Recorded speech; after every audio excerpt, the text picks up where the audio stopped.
all of this, of course, as tariff uncertainty, high mortgage rates, insurance certainly continue to weigh on industry from residential to commercial. Don Peebles is founder, chairman, and CEO of the Peebles Corporation, a privately held national real estate investment and development company. And I know you have a mix of properties, Don, in New York and D.C., Miami, San Francisco, Los Angeles. So you have sort of a broad view of the national picture.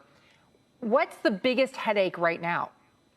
Interest rates are the biggest headache. Interest rates have nearly tripled, so the average homeowner or home purchaser cannot afford to buy anymore. They have to pay 3 times the cost of what they could have bought a property for 3 years ago or so, and that's really the biggest problem. And then you add to that escalating insurance costs, and then the property taxes have all risen over the past 4+ years as a result of COVID and the supply compression. So what you're seeing is affordability is driving that, and it's hitting at every level. And that's why you're seeing also multifamily starts declining significantly as well.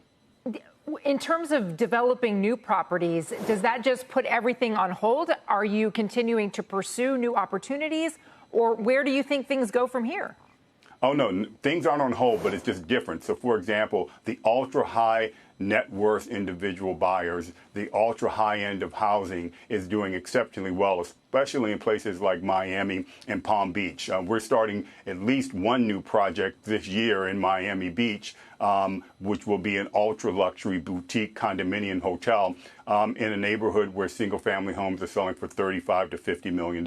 Yeah. And then we're seeing on the other side of the equation our affordable housing business, Legacy, which has a pipeline now of 5,000 units and growing because there's a tremendous demand for affordable housing, and there's a backlog of about 7.5 million units. And so those two sectors are doing well. It's everything in the middle. It's the working affluent, and it's the middle class that is being squeezed in terms of housing markets and those who want to buy. And you're being so nice because Don's a very nice guy. And by the way, Don wanted to be here on set with us, contestant, but because the rail strike was rightfully worried about the increase in traffic and not making it, because you want to make it if you're going to say you're going to be here, Don. I want to focus on L.A. for a minute, okay? Place of my birth, okay? I lived there as a kid, was just there. And I took a video of the 3rd Street walking mall. If you've never been in Santa Monica, it was one of the preeminent walking sort of outdoor malls, plazas, whatever you want to call it, in America until recently. And I was shocked what I saw. Here's a short clip of my video, and then I want to talk to you about it. The 3rd Street Promenade walkable mall is really been hollowed out. I mean, empty, empty, empty. There's Sephora. There's nobody at that bar. That's empty. There's some restaurants and stuff here. And a few stores, but it's, wow, it's kind of jarring. I haven't been here on this walking mall in about a year or two, and it's just kind of sad to see. And Don, listen, I understand that the fires just north of that a lot of the traffic that would normally come down to have dinner, the PCH, Pacific Coast Highway, was closed.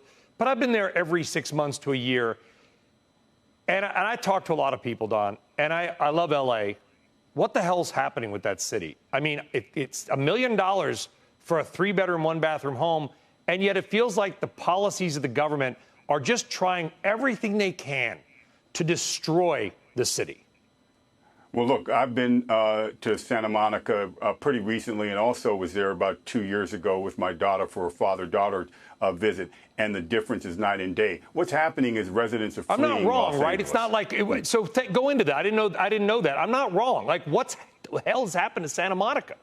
2 years ago, my daughter Chloe and I were there on a father-daughter trip, and we walked along the promenade, and it is extremely busy. It was active, a lot of activity, especially even in the evening. And then about 6 months ago, I was there just before the fires, and then it was like a ghost town almost. And what is happening in L.A. is it's the most difficult city in America to build in. It used to be San Francisco, but San Francisco, because it got hit so hard, is now business friendly. But LA is extremely difficult to build in. Its politics are totally in shambles. It's dysfunctional, and it's an anti-business environment, and it's an anti-housing environment, and you need people who are going to go and consume these products and go into these stores and restaurants and the like. And then there's a public safety issue. And then the city's also overwhelmed with homelessness. And now you've got a whole different level of homelessness as a result of these fires. And so LA is a city on the decline, and something has to be done to turn it around. It's an amazing city. It's one of the greatest cities in the world, and yet it's been allowed to deteriorate to this level.